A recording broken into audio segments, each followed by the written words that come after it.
Like it or not, curves are a regular part of drawing. There are lots of things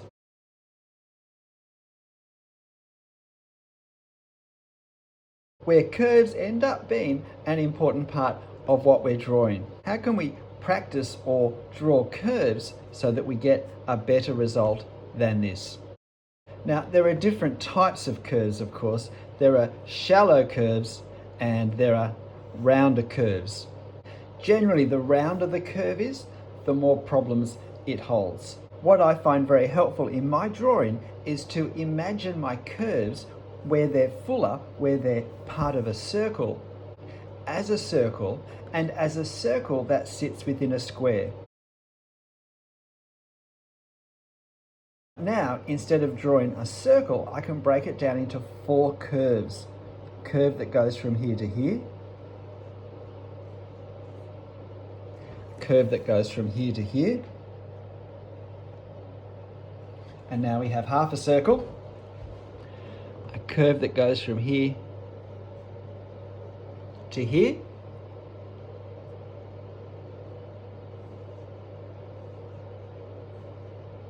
and a curve that goes from here to here. So now we have our circle.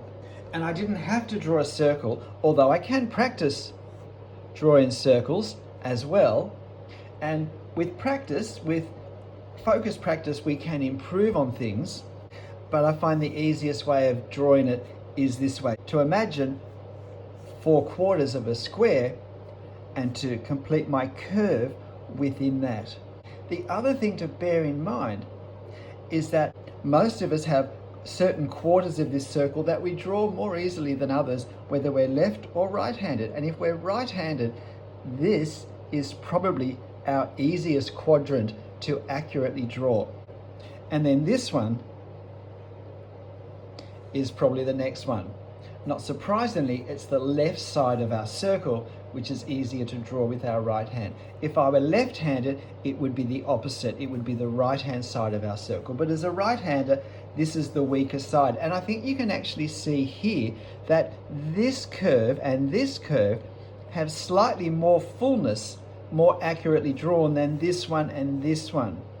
Now, because I'm filming, I keep my paper in the same spot, which does present some challenges. So this one should be more, just slightly rounder, and equally with this one. What you haven't seen though is that to draw this, I've stood up and I'm now leaning over the paper so that it's really in a different direction. But when I'm drawing and I'm not videoing, I can do my sweet spot curve. I can then turn my paper so that it's in the right place for the next curve.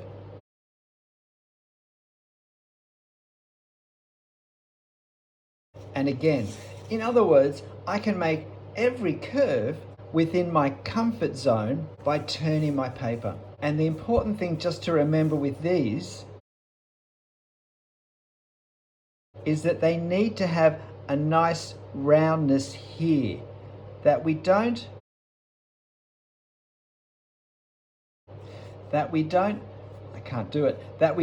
flatten the curves so much that we start to get a pointy effect at where the quadrants join.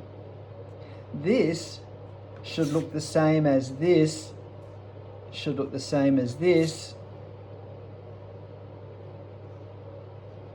and it should look the same as this.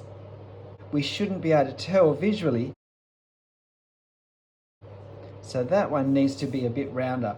This is a great exercise to do to improve our ability to visualize a full curve and then to develop the hand-eye coordination to be able to draw it. Why not give it a go? G'day, I'm Stephen Travis. Look, I hope this was helpful. Why not practice circles and curves as a separate skill? But whatever you draw and however you draw it, make sure you have fun. Even practicing skills. I'll see you next time. Bye.